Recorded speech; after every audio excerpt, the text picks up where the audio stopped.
Hey everyone, welcome back to the channel. Today, we're diving deep into a real-world attack simulation where we're tracking down FTP data exfiltration on the Hack the Box Origins Sherlock Lab.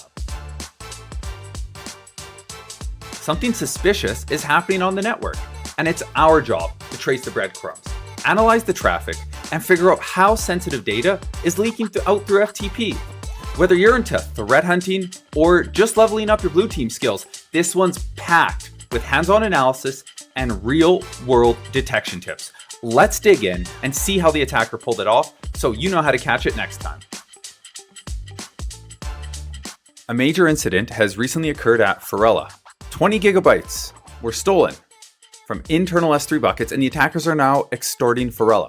During the root cause analysis, an FTP server was suspected to be the source of the attack. It was found that this server was compromised and some data was stolen, leading to further compromises throughout the environment. You are provided with a minimal PCAP file. Your goal? Find the evidence of brute force and data exfiltration. Our first goal? Find the attacker's IP address. If we look through this Wireshark capture and skim over it, you'll eventually see a pattern of user requests here around packet 120. We can see multiple requests. This, of course, is the attacker's IP. Next, we are tasked with finding out the attacker's location. If we take that IP and run it through an IP search tool, you will see the attacker's location is Mumbai. Our next question, what is the FTP application used by the backup server? Well, if we look up a little from where we found our brute force attack, we will see right here that our server is running VSFTPD. And if you didn't know, that stands for Very Secure FTP Daemon.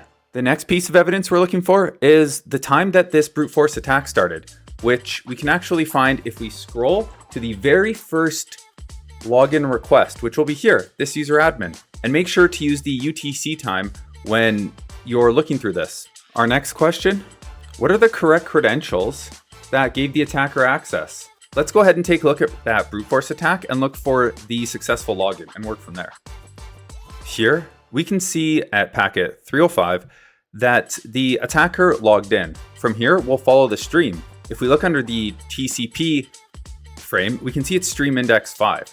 So let's go ahead and follow that TCP stream. Taking a look here, you can see the user was Pharrella FTP and the password was FTP rocks, $69. The next clue we're looking for is we know the attacker has exfiltrated files from the server. Let's find the FTP command that was used to download the files. Something like this will typically be near the end of the attack chain because we know that this attack was just data exfiltration. It didn't go on to any other parts of the kill chain. So assuming that that's the case, we want to start our investigation from the very end and work our way up until we start seeing interactions with the FTP server, which we are here. And as soon as we start to see those interactions, we will see some commands being passed right here at packet 492. This is a CLI command for pulling down data. And we can see that it was used here.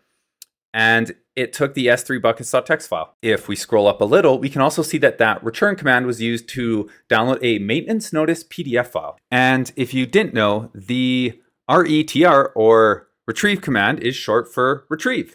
You simply instruct the server to send a copy of a specified file to the client over a data connection. But the server's original file remains unchanged. Our next task, let's find out how the attacker compromised credentials of the backup SSH server.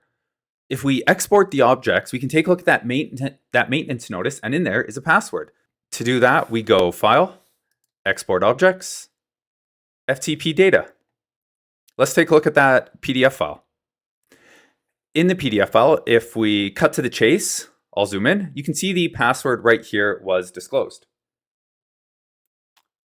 All right, our next task, let's find out which S3 bucket URL was used for data storage.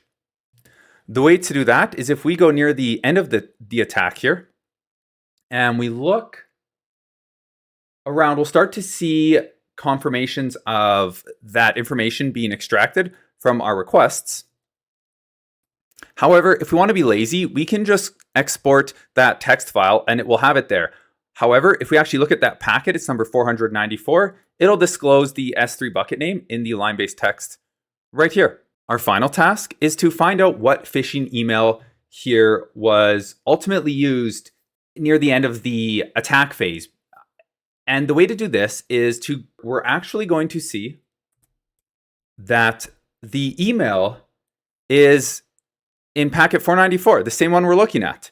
And it's archive backup at Forella. And it appears that the attacker gained access because they have access to this email, and it allowed them to communicate with folks regarding clearance, which is sensitive information.